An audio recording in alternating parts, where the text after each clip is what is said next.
Assembly. Traditions Crockett 32 caliber Squirrel Rifle Kit. William Hovey Smith, 2013. I'm the author of Extreme Muzzleloading and also an 8-book e-book series on muzzleloading guns, including a book on how to put them together. I'm Hovey Smith, the backyard sportsman. And if you want a gun, one of the traditional ways to get one is to build it. And all right, that's what we're about here with this stuff on the table. We are going to build a Crockett rifle. Yep, like this. This particular kit is a level 3 kit, which means that, yeah, you're going to have to do some fitting and finishing in order to put it together correctly. So we're going to show you how to do that during the course of the next few videos. About the gun itself, what to do first? Well, you've already seen the first thing. We've laid out the parts. Yep. So you want a clean surface. You want to put all your parts out in their relative positions. And we are going to do what Traditions calls dry fitting. Well, the dry about it is that you don't finish the stock first and then try to put the metal on. You first get all the metal parts together. You get the gun where it functions, but don't shoot it, although it's a great temptation. And then you finish the wood and you finish the metal.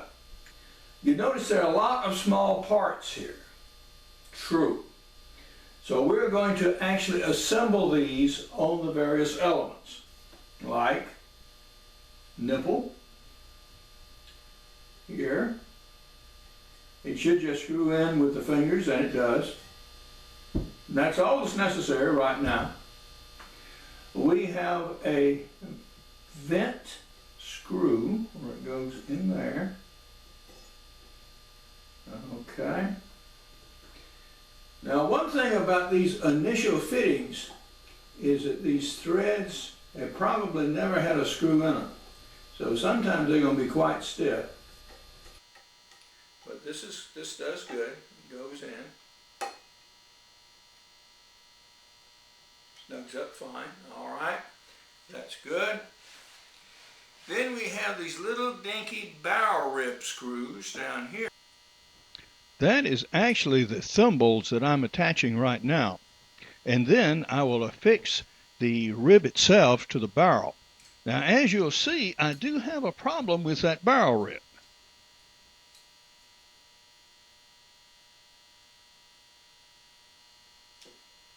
No need to cinch them up to 1 inch of their life at this stage, because obviously we're going to have to glue this metal.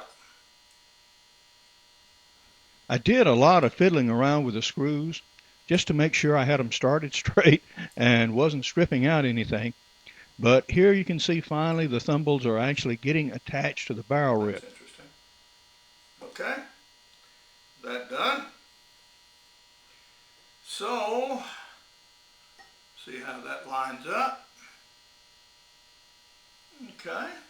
All right. That looks pretty good. Looks pretty good. Looks pretty good.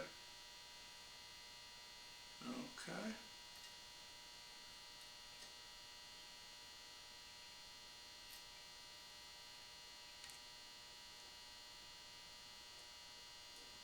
Here you see me actually attaching the screws to the barrel rib.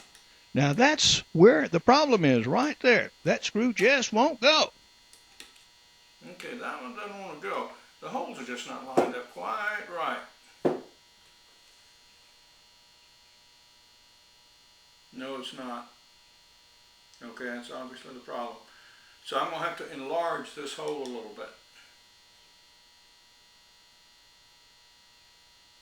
Okay. So that's one modification we'll need to do, but that will wait for the time being. And we have the barrel key go in. The wedges on the bottom of the barrel key, as well as the front and rear sights, have to be filed to actually fit in the slots in the barrel. And here I'm trying to see if they're the same, and indeed they are, and all of them have to be worked on.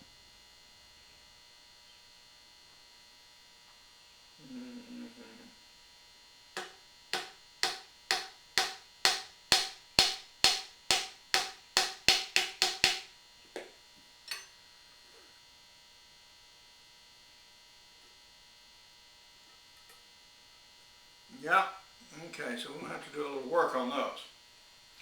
Alright, what else we got to do here? Well, we have the lock in. And let's see if these screws will fit. One would hope that these screws are in the right place, because when you start changing the relative positions of the lock to the trigger, you can throw things off tremendously and wind up drilling a bunch of holes that aren't really needed or in the wrong place and have to be filled and refilled and all kinds of problems. So hopefully these things are in the right place.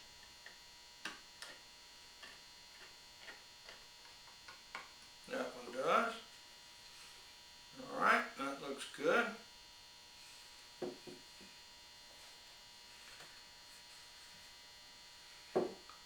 Set triggers.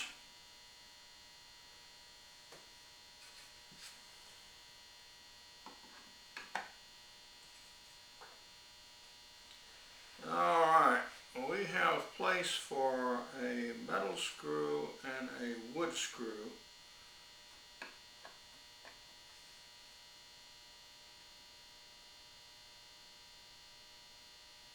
And the wood screw hole is not in quite the right place.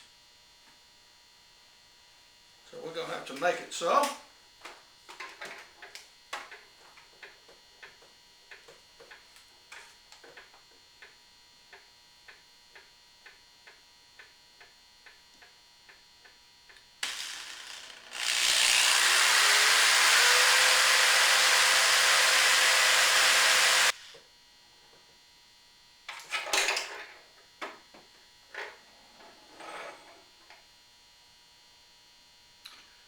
Pilot hole will help the screw actually bite a little better.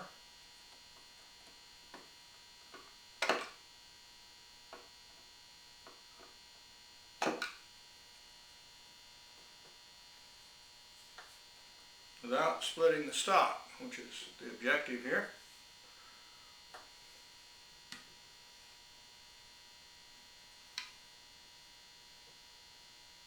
Okay, tang screw hole still lines up, that looks good. Trigger guard.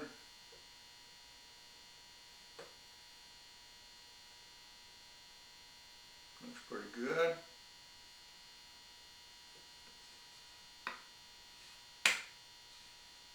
Yes, sir. And there are pilot holes there already. Getting that tang screw in exactly the right spot to connect the barrel with that trigger plate is very significant, because that indexes every other component of the gun. If you change the position of that hole, that means you have to rebuild and change absolutely everything else. So that hole, you want to make sure is straight and in the right position and connects these vital parts. It's cinching down very nicely. Alright, that looks good. That looks real good, as a matter of fact. Okay.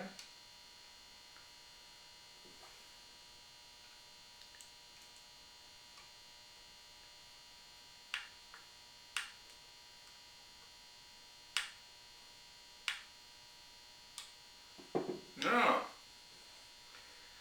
okay, so we got the trigger guard on, we got the set triggers in. Now, do they work? Okay. With the set triggers, the rear sets. Okay. Now, when I pull this trigger, the hammer should fall if all goes well.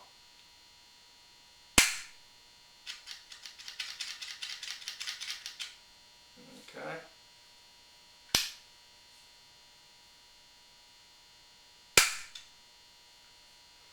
Something is blocking the set triggers from hitting the sear.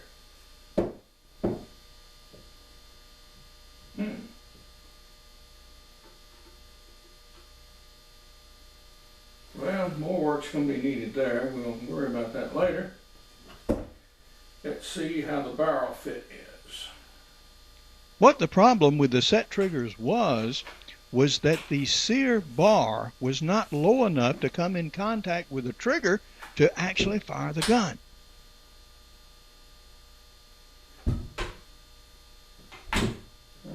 Okay. We're not going down near enough. We're not far enough back. A few gentle taps there, that helps. Okay. Still have a little problem area here. Not going far enough down as it should.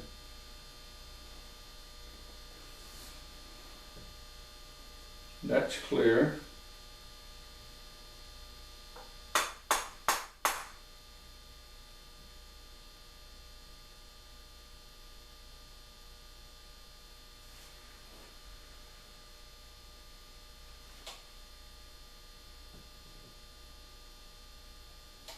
Now the tang needs to go back a little bit.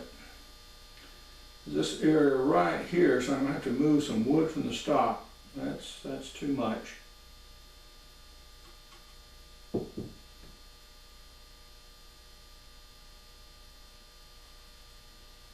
Okay. So, I've got some dinky work to do for a while, so I'll be back with you when I'm along with it. Well, we are now about 5 hours into the work. And how are we doing with what Traditions calls their dry fitting? That is, putting the components together on the gun prior to finishing. Well, we've made progress.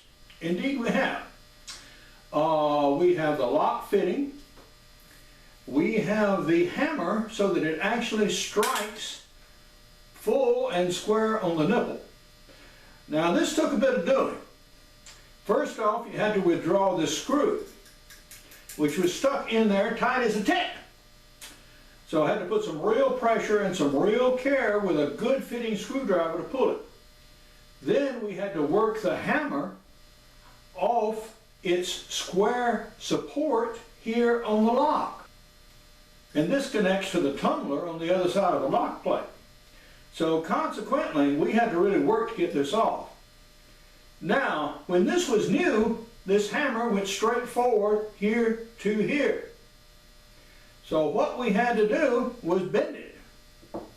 And the way you do this is put it on a propane burner, heat it to a red heat, put it in a vise, take vice grips and until you get it to fit and it falls square on the nipple. A fit and try kind of thing. It took me 4 different heatings to get that done correctly. But now we have it where it works. What else do we do? Well, we had to freshen out a hole right here so we could get the barrel rib on straight. Then we had to attach the barrel key to the underside of the barrel, and that took some fitting to get the wedge exactly right where it would slide into the barrel, and we had to fit the barrel wedge. All right? That went. On top here, this is a very vital screw, and this is what indexes the whole work in the gun. So this screw has to be straight, and it screws into the trigger plate down here in the bottom. So we had to line that up. It wasn't quite right. We had to work with it, get it right, get it right, get it right. Okay, we got it in there. And, of course, we put the trigger guard on. We had no problems with the trigger guard. Now, we do have a problem with the set triggers. What that is, the set trigger should work like this. Set. Now, that should drop the hammer. It did not. So what is wrong is the sear is not quite low enough. All right. See, when I pull it again, it falls and it gets very square on the nipple. And that's exactly as it should be. Now, if you try to bend this hammer without heat treating it, you're very apt to snap it. Got to heat treat it. Got to get it up to nearly a red heat. All right, so what's left to do? As you will notice, there is a gap here, and a rather serious one. We're going to take a little metal off right there and see if we can drop the drum down a little more square here on the lock plate. There is space here. Oh, nothing we can do about that except fill it with wood filler. There is space here. Not much we can do without that, without changing the whole contour of the stock. And that's too much. I mean, that is 1/8 of an inch. A 32nd you can do something with. 1/8 of an inch? That is just going to be that way, I'm afraid. All right. We have another little place down here where this toe is sticking up a little bit above this protective plate here on the stock. Okay. We are going to grind this down to where it's flush before we finish. But we're doing good. We got the thing together. We're not going to put the sights on it until we're much more nearly along and until actually the barrel gets finished itself. So that'll be the next step. So we're going to go ahead and do some fine tuning on this to get everything working. And next, we're going to take on the metal parts and the wood. Here you see the hammer in a position to be heated as installed on the front of the lock plate, the rear of the lock. Now you see it actually on the gun indexed over the nipple, a view of the set triggers, a view of the lock with an extension on the sear bar so the set triggers will work, and also the barrel tendon attached to the barrel. This is Hovey Smith, reminding you to hunt what you eat and eat what you hunt. Be legal, be ethical, be safe. Goodbye, God bless, and see you next time. The title of the book is Building or Restoring Your Own Muzzleloader. That'll be out in 2013. And here is extreme muzzleloading, backyard deer hunting, crossbow hunting, and practical bow fishing, and all of these are available also as ebooks. Now the total time is about 8 hours to dry assemble the work. Now this is not to be rushed. The more time you spend, the better will be the outcome. Now these assembly directions are excellent. Now I also have items on Pinterest and on my blogs. And for more information on my books, blogs, and videos, go to my website at www.hoveysmith.com. Good hunting and good eating from the outdoors. Goodbye and God bless.